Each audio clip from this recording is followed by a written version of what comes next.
Hey guys, happy Sunday. This is the Sunday edition of the Bearded Federalist Show.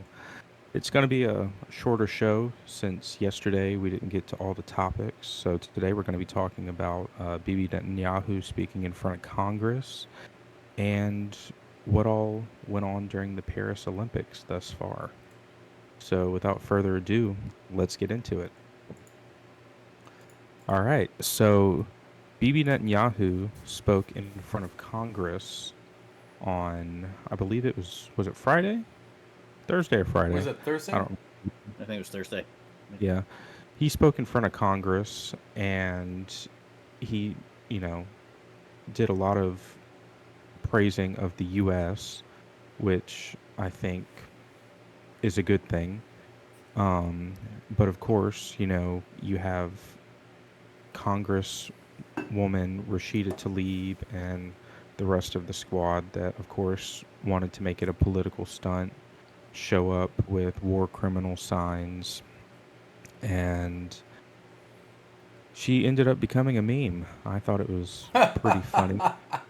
I made quite a few myself, but I guess the bigger story than that was what happened at Capitol Union. So I'm Yeah. sure Oh all of us yeah. saw they removed all of the American flags and put up the Palestinian flags, and then they Unreal. desecrated the statues, the Liberty Bell. Freedom Bell. No, Yep. well, Liberty Bell is in uh, Philadelphia. Philadelphia. Freedom Bell is its clone, though, in D.C. For those that don't know. I think And that we have one in North Alabama as one, a clone. yeah, possibly. I have no idea, but they desecrated it, and it really pissed me off because Mhm. you know it's on Capitol grounds, and Democrats love to talk about January 6th. They bring it up any chance they can. Um, and you have Palestinian protesters out burning the American flag on Capitol grounds, removing the American flag, putting up another flag. I'm not even going to say country flag because Palestine doesn't exist. And it's just so disrespectful. So Mark And might be able to tell us more about this, but there is a law yeah, it that is. yeah, and Yep. it says shall be blah blah blah blah if you desecrate the American flag, and I'm curious why that hasn't been enforced. Mark, are you familiar with that law? Since you're Yeah, it's flag law. It's good. It's some of the oldest law we have actually. It's been around forever. However, it really has not been challenged um, very severely up through the Supreme Court. Like they've weighed in on like flag burning being free speech, mm-hmm. but they have not weighed in on this kind of stuff. What we're seeing here, um, and so I suspect they actually would allow it to fall back under free speech. However, once again, the man, the legend, the myth, Ron DeSantis, showed us exactly how to deal with lunatics like this. Um, he he said, "Listen, these people are not just speaking as Americans; they are identifying as members of Hamas, and that is a foreign entity, and so they do not get free speech under that. They are speaking as members of a recognized terrorist organization. Um, and so you are not protected under free speech when you do that. And so Mm-hmm. he was able to implement that and get them run out of Florida with a quickness because of it. And so he showed us how to do it. If only we had leadership in DC, we could do that there too. This was a foreign invasion. Make no mistake about it. It is exactly what it was. These are people that identify as being part of Hamas, and they invaded our capital. They took down our flag. They rose a flag that they view as their own nation above our capital. Let that sink in. Just Yep. let that freaking sink in. It's so Yep. disgusting. And to have Congress members complicit with that. Not even just allowing to happen, being actively complicit with it. It's frankly tyranny, and Yeah. you're getting me fired up on that one. But yeah, it is gross tyrannical behavior, and they condoned it. They were complicit in it, and they need to pay for it. Congress needs to censure them. They have the ability to remove them. They should do so. Those people are issuing in threats to our country, and Yep. it's disgusting. But keep in Now, mind, I don't. if one side doesn't bring any weapons or doesn't do anything, they go and march on the Capitol, and they all get thrown in jail. But yet when the other Yeah, side does even worse, yeah, they get nothing. nothing. It's Yeah, no. absolutely asinine. Yep. Officers were getting assaulted and everything, and as much as I hate Oh, wait, wait, when wait, the wait, wait, wait. right. There were some people that did get arrested, and then they were No, yeah, released.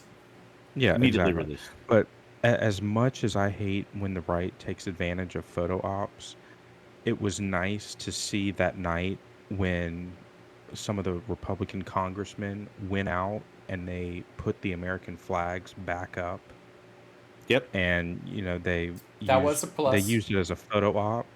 But Where were those frat I boys, man? We need those frat Yeah, I'm guys not. that's back what here. I said on Twitter. But again, I don't get many chances to say how proud I am of House Republicans, but that Yeah. was one of them. Yep. Yep. I do And remember you sharing that on Twitter. yeah, it's very rare. But of course, Kamala, she defends both sides in the conflict. I mean, her own stepdaughter is. There were many fine people on both sides. Oh yeah. Kamala. But did you guys also see that apparently the House passed I guess they condemned Kamala for the border incident, Yep. uh, but that was bipartisan. I was actually kind of shocked at that, especially since she's now the front runner. So Well, I thought that she's was Well, pretty. this. with the most liberal senator ever, and a lot of the Democrats are afraid that even with her at the top of the ticket, like in New York, for example, they've had a lot of. I'm pretty sure in New York they burnt a migrant. They were building some migrant whatever buildings, and they burnt them down because they didn't want. There's no migrants. We don't want them. We do Yeah. not want them, The, and it's the costing chickens New are coming York a home lot to of money. roost. Yeah. Yep. So Coming I back. think a lot of The Democrats, governors. even the super left ones, are coming against it. Yeah. Yep. Yeah. The, the, the Democrat blue cities where this has been widely opened and permitted and allowed, they're starting to pay the repercussions from it, and Yep. their citizens are speaking up. So therefore, the representatives are speaking up, and it's now coming back to bite them. And I don't. Not all of our viewers will probably know this, but Kamala's primary job assignment under President Biden was to address the border issue. That was her primary duty given to her by Biden, was to be the border czar, to address it. Yep. And the absolute recklessness that has transpired under her leadership in that area is hurting her own party, is hurting her own communities, and it's destroying American lives and ruining jobs and taking over businesses. And now we're seeing it burn down flags and have require barricades put up around the White House because of this influx that's happening and the protests that are coming on because of it. So Um, there is something that I actually oh gosh, mark this down in your calendar. I'm actually going to defend Kamala on this one a little bit. I do know that one of her main tasks,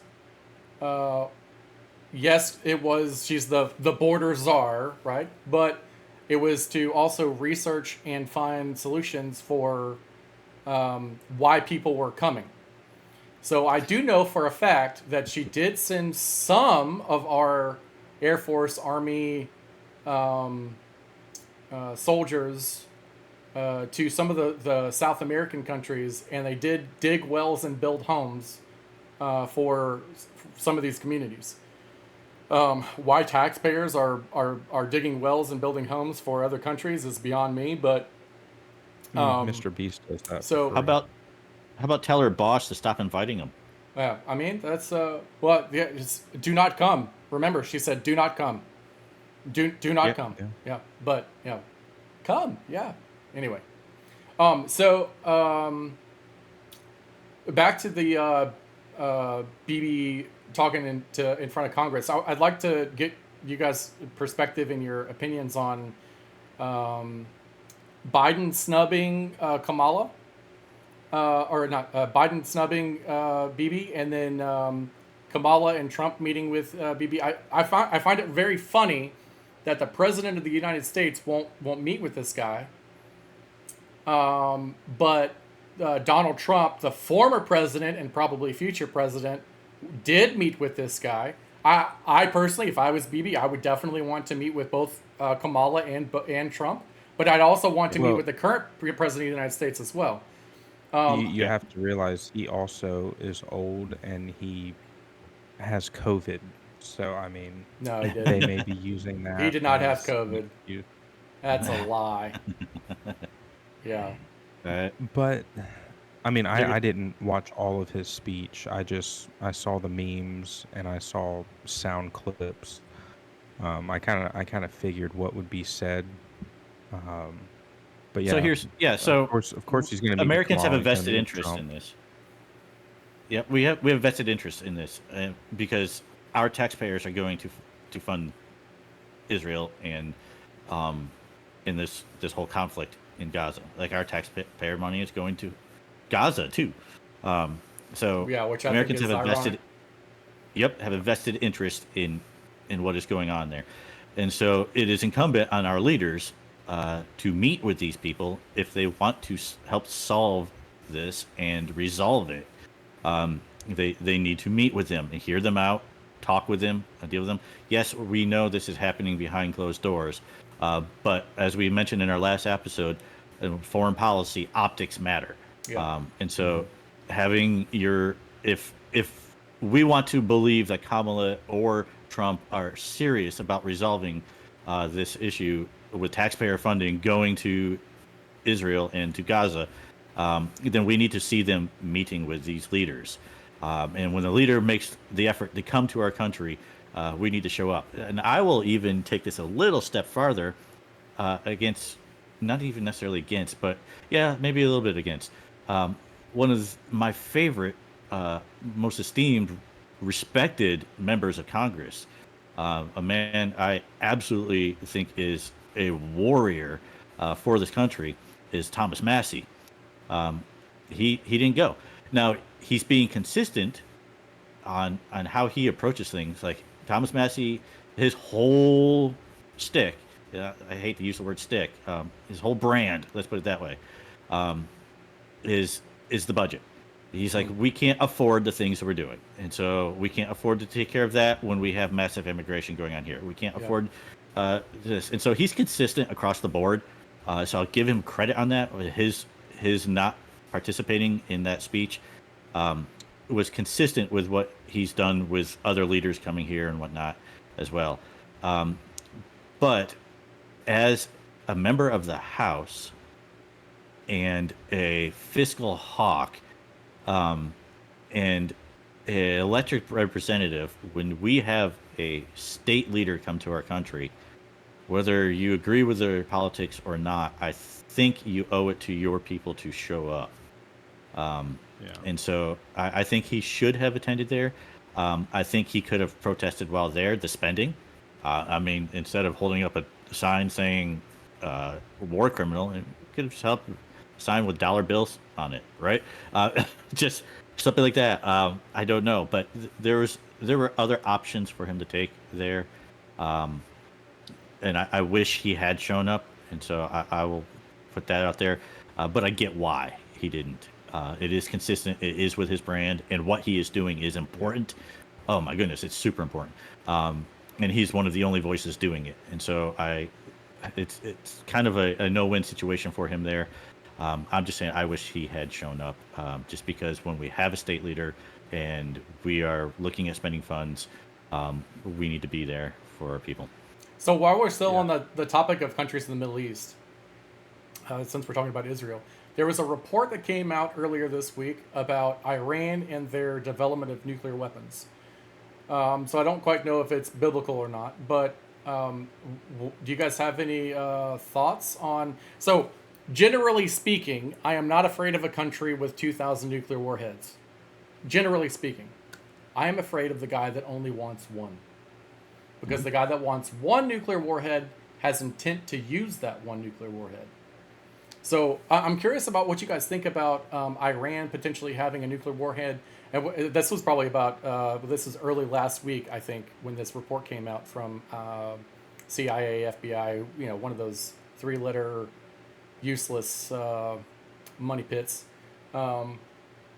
that they were a week or two away. So they're probably days to a week away from a nuclear Thank warhead. you, Obama.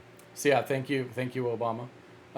So I'm curious about what your thoughts are on that, Mark. Do you? So I'm big on geopolitics, so I'm paying attention to these things. But I'm curious about what your thoughts are. So yeah, I think Iran having a nuclear weapon is a threat to the world. Yeah. Absolutely a threat to the whole world. And it's more than just because it's one person that wants one. For me, it's because of who they are and what they believe. Like, I have spent 10 years in the Middle East. I speak Arabic. I used to be conversational in Dari and Pashto. Not so good in Farsi, which is Iran. But I've spent a lot of time there, and um, you'll hear it even from Gaza. The leaders in Gaza will tell you this, that this is a culture completely opposite of ours in one Yeah. foundational critical component, and that is the value put on life. In the West, we value life almost above everything else. Like, you you want to live a good life. Like, that's our thing. Whatever, the Declaration of Independence, the pursuit of happiness, right? So our whole just have a good life.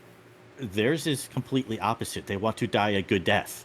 Yeah. Like, that is the highest form of living for them, is to die a good death, to die an honorable death, and whatnot. So they are an entire culture based around the willingness, and not even just willingness, the excitedness to die for one's country. You watch mothers strap bombs onto their kids, send them off to blow up and celebrate. This is just foundationally opposite of us. And so when you have a culture like that, a mindset like that, and you give them nuclear weapons, all they want to do is stir the pot and cause chaos, and just totally disrupt the whole order there. You launch one of those weapons, it's going to be a global issue very quickly. So I have a wrench to throw in your logic there. Yeah. I believe that they are more thinking like I do than I do, at least with the left. Specifically, that I'm not a citizen of Earth. I'm a citizen of Yeah. heaven, not a Right. citizen of Earth. Right. I'm just passing That's through. their. Yep. I don't really care about this Yeah. life. I care about the next one, because the next one is where Yep. it's But going to even get fun. even as a citizen of heaven, Jesus talks about having a life and having it more abundantly, right? To still be living a good life, and how you live that life. My people hear my commandments and they follow them, right? So um, we are all about living that life and having eternal life and pursuing life and preserving life, and it's still a foundational element is living that. For them, it's the exact opposite. It is dying the good death, having a good death. Um, uh, like, they are so hungry to be a martyr, that is the premier goal of their. That's the whole point of their existence. The only reason they exist in their mind is to be a martyr. I mean, let that That's sink fair. in. Yeah, that is definitely the defining factor of the difference for sure. Zach, do you have any input on Iran with nuclear weapons? Well, I mean, we in the missile defense community, we're always, keeping up with this type of stuff. And all I will say is that we are heavily defended. So, Oh I yeah. mean, you can Google all the defense systems that we have in place, and it's just one of those things where, again, you said that I'm more afraid of the guy that wants just one Yeah. because he probably intends to use it. Now, I don't think Iran would be dumb enough to use it on us. Oh no, they're not And going to if use they it on are, us. then They're going to use it They on might be Israel. dumb enough. Oh wait, they might be dumb enough to use it on themselves Also true. and say it was from yeah. Israel, say it was from the West, say it was from there, Yeah. and Yeah, cause. honestly, that is Well, that's the one thing with the if we're going to talk about geopolitics for a little while, that's the one thing that I thought no, that was because going to happen with Ukraine and Russia. I thought Russia was going to end up nuking themselves, and then blaming Israel Ukraine. and therefore NATO, and then full on, there yeah, there's enough satellites and investigative measures to where I don't think they could fake it being from somewhere else, especially with everything we have over Israel right now. There wouldn't be, any evidence of a nuclear missile going out of Israel towards Iran. And I feel like you don't have to shoot a missile for it Iran to would go just look off. Yeah, weak. you could truck it in. Yeah, you can truck it in. Well, There's a lot of things in the shipbuilding industry. One of the things that we're especially when we're talking about like government ships and the shipbuilders that build government ships, they have a lot of anti submarine and anti underwater unmanned air. You would be surprised at the security. The security is, I mean, it is thick. So what would be stopping us? If we wanted to start a war with somebody, what would be stopping us from using an unmanned drone? Okay, so keep in mind that it's very hard to find submarines. It's literally a needle in a haystack, and those things can go. I mean, it's classified the depths and the speeds, but they can go fairly quickly, and all they have to do is get close enough to base and surface, and then explode themselves, and then it looks like somebody nuked them. You can't find it doesn't mean just because you can't find where the missile came from doesn't mean that it wasn't shot. It just means you can't find it, and therefore, okay, so let's say we did that with an unmanned to say China, and then the other scenario would be China explodes one in one of their ports, and then blames us for it, so then they can invade us. Yeah, I don't see like China doing that. I don't see Russia No, doing that. I don't. But They both it's they possible. both preserve life, to a yeah. degree. Like, China sees life as expendable, but their whole goal of living isn't to be a martyr. But in Russia, similarly, but yeah, I- the Middle East, their willingness to hurt themselves to make a cause is not to be undervalued. I Yeah, don't think. Iran. I am definitely watching, at least in my geopolitical stuff. I'm definitely watching Iran, very closely. So I'd like to move on to the Paris Olympics because I know I think all three of us have a lot to say about this. Um, so the Paris Olympics. I saw a couple of the clips of the opening ceremony. I didn't really care about the whole Snoop Dogg thing. I actually kind of found that to be funny. But there were a couple of things that I saw some clips. I'm not really interested in the opening ceremonies anyway, but I saw a couple of the clips, and I'm sure you guys have a lot of input too, where they were at the Last Supper, or they looked like the Last Supper thing. That was disturbing. I saw a golden bull and a golden lamb, and I just really set me off a little bit. And then I've been seeing a lot of the like a lot of trans dancers or whatever, and I just So I don't have anything against anyone that is trans or gay. I'm very libertarian when it comes to that type of stuff. But when you act on it, that's when I believe that it's a sin. Not necessarily acting on being trans, but acting on that type of stuff is, I mean, it's still frowned upon in society. But anyway, so I have decided that I am not going to watch the Olympics at all because that's disgusting. And I don't agree with it at all. And I don't think that that stuff should be tried to push onto the population in any way. If you choose to be, if you want to act on that and you want to be in that group, that's fine. But I just keep it to yourself and leave me out of it. So I have decided that I'm not going to watch the Paris Olympics at all. Zach, would you like to take the first thoughts on this one?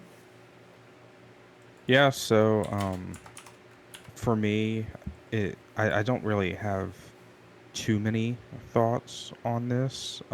More so, it talks in Galatians 6:7 about I don't have the quote in front of me or the scripture in front of me right now about being mocked, but it does warn that we will be mocked.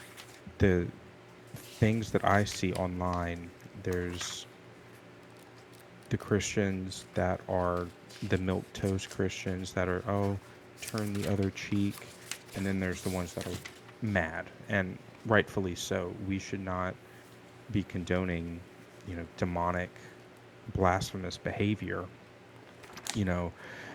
It's always Christianity that's being mocked. It's never Islam. It's never Buddhism, Judaism. It's always Christianity. And so I think it's a real disservice to the rest of the world because Christianity is a huge religion in the world, especially of all the countries watching the Olympics. I mean, there were some good parts about the Olympics. Celine Dion made a comeback. Yeah, that was pretty cool. Yeah, that was kind of emotional. If you haven't seen her documentary, she has a rare disorder, and it causes her to have like muscle spasms. She lost her voice, but her performance was phenomenal. But yeah, it's just one of those things where as Christians we should be mad, Yeah.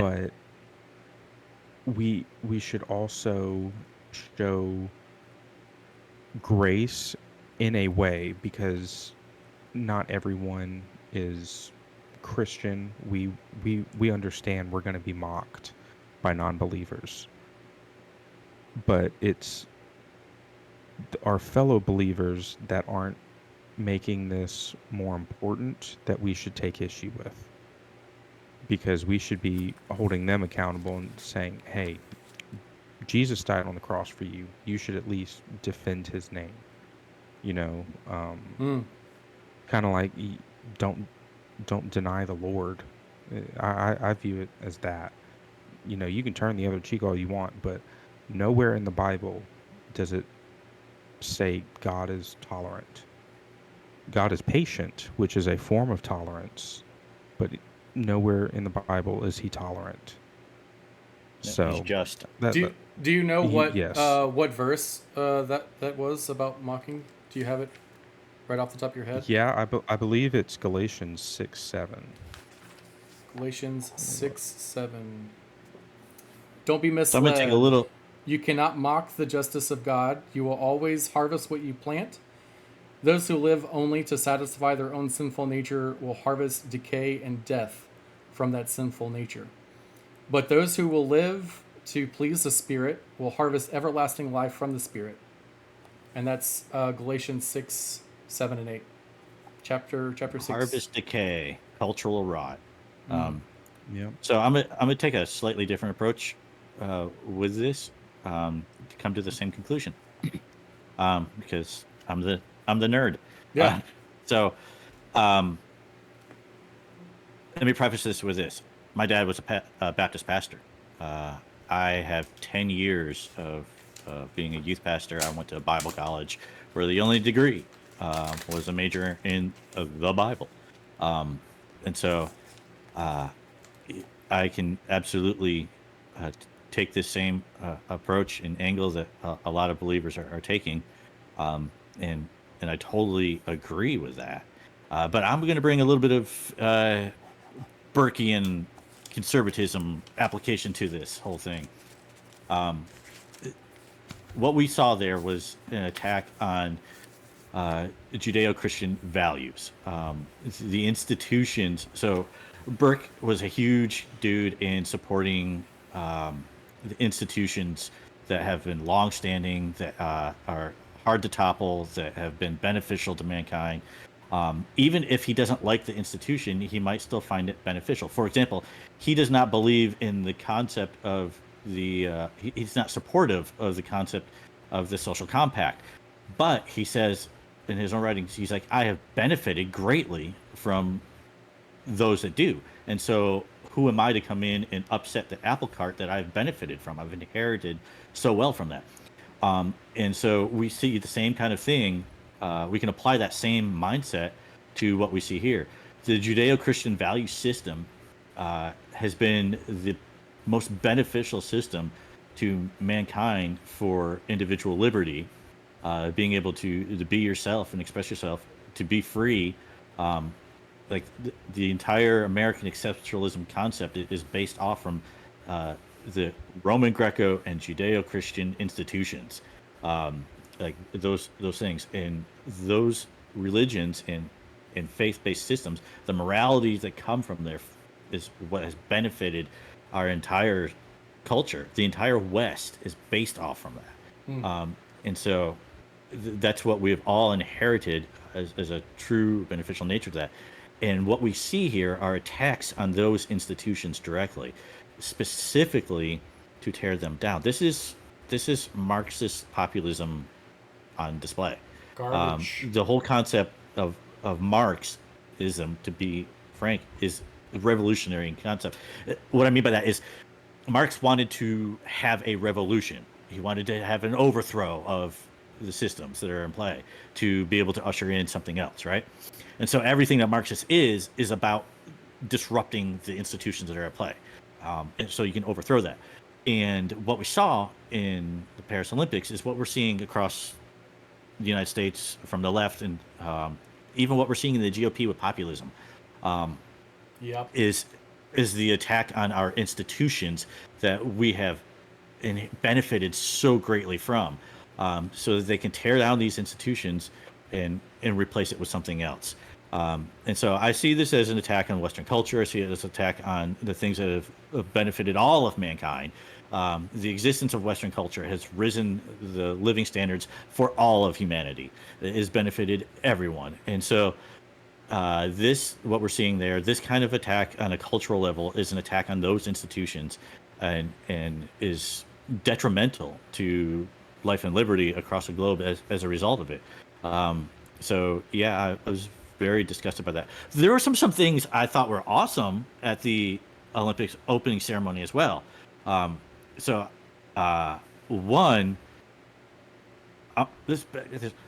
did you guys picking up in the Assassin's Creed vibe? No. Are you picking up on that? Dude, they had a whole Assassin's Creed theme running through that whole opening ceremony. It was so crazy. They have one dude carrying this torch, and it's going through the story of all of Paris. Like, he's just going through the whole thing. All of it was clipped back to it. And he's jumping through the rooftops and sneaking through things, and he had the Assassin's Creed garb on. Like, it was all Assassin's Creed storyline going through it. And that was the whole, like, overarching story for that. And there's a reason for why they did that. And I thought it was beautiful how they tied it in. One, it was cool that they had the whole, well, no, even better than that. The burning of Notre Dame, when that caught fire 5 years ago, right? That was 1,000-year-old cathedral that burned. And because it was so old, we don't have any records on how it was built, or like even the dimensions or sizes. They had no idea how to build that back. But what was funny is the Assassin's Creed development team who built the game took place in Paris. When they had built that, they had gone into the cathedral and took laser dimension measurements of the whole cathedral so they could replicate it perfectly within the game, right? And so it was the only accurate measurements that we have on the globe regarding the blueprints of this cathedral. And they were able to use this game to rebuild Notre Dame. And at the opening ceremonies, they had the bells ring for the first time since that fire Oh, of Notre Dame. wow. They restored that, all because of us nerds in the video game community, right? Like, I thought that was really freaking cool and really beautiful that they were able to do that. So there were some things of merit that I thought were amazing that came from that.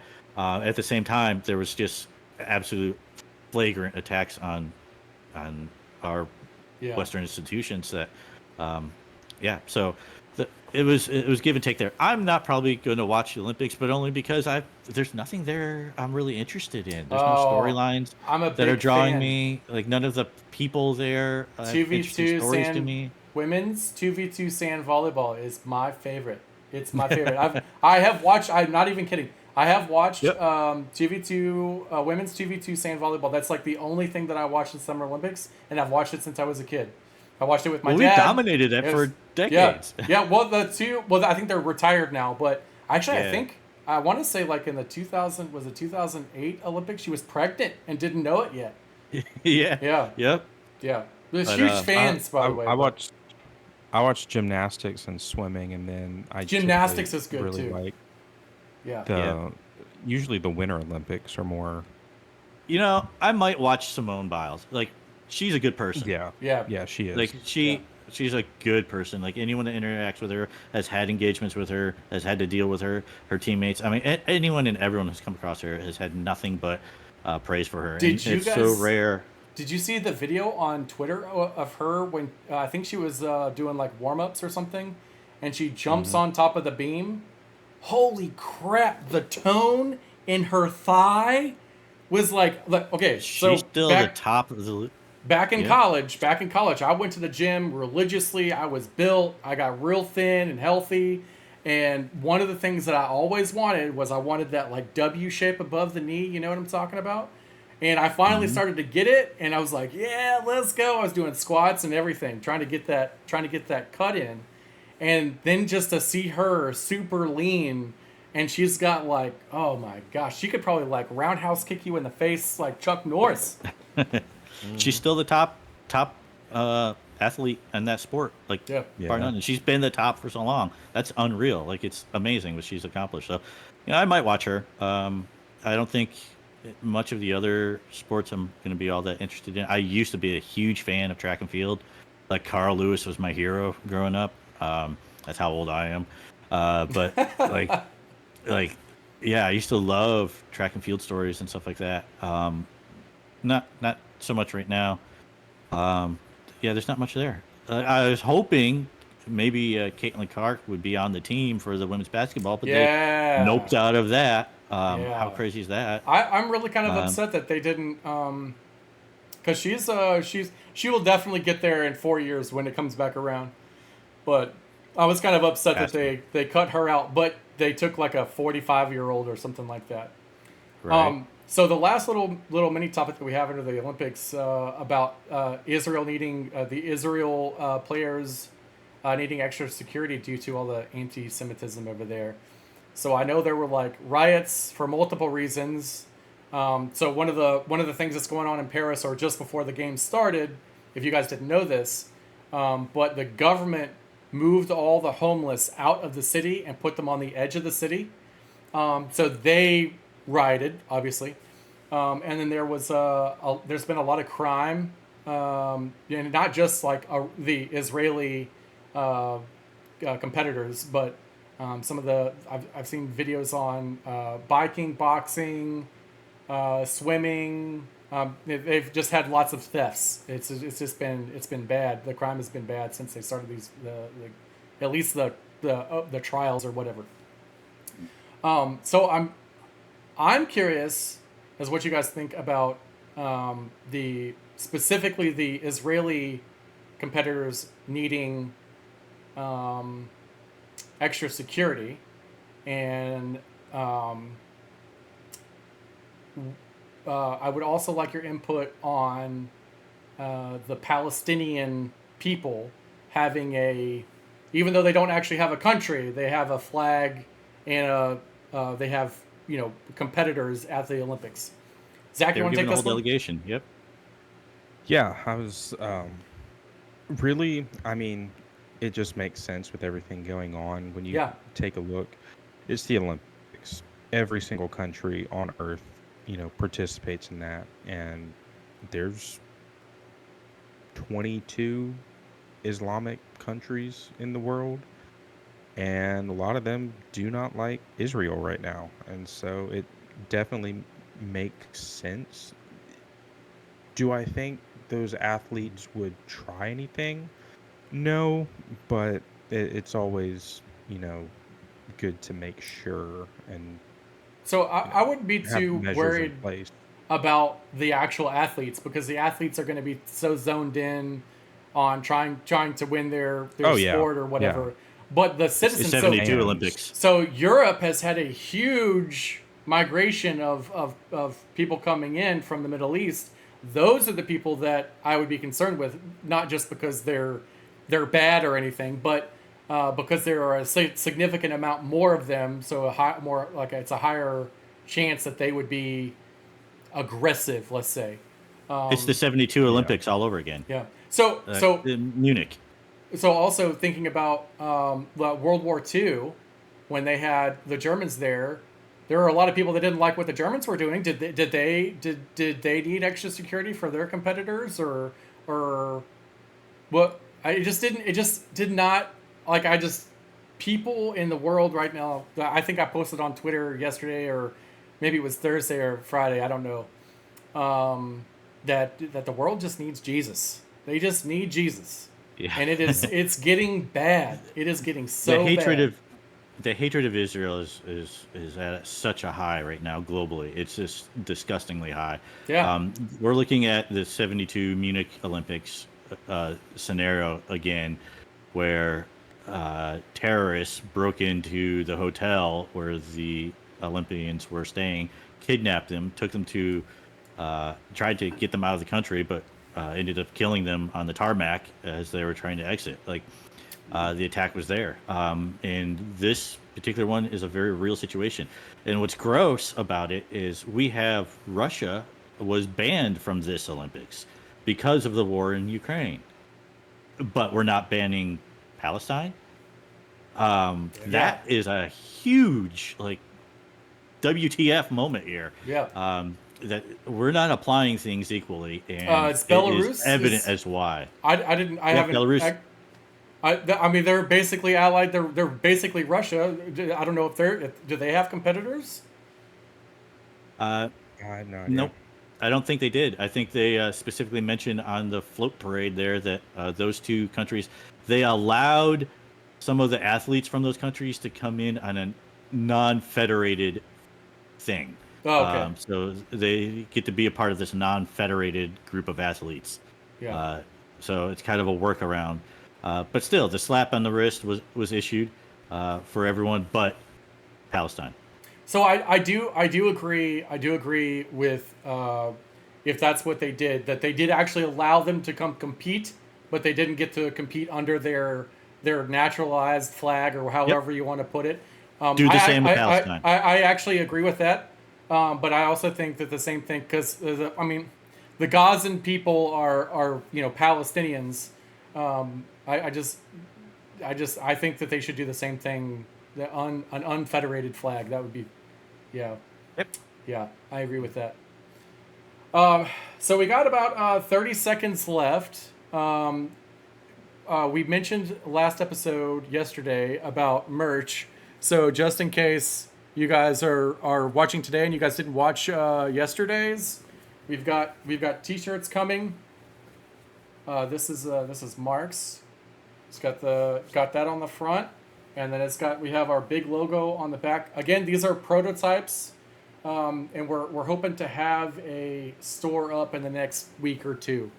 Could take a little longer, but we're hoping to have that up. All right, guys. Well, that's our Sunday, the Bearded Federalist Show Sunday special. I hope you guys enjoyed the show. Thank you guys for watching, and we'll see y'all next time. And we'll see you next week. Thanks, guys.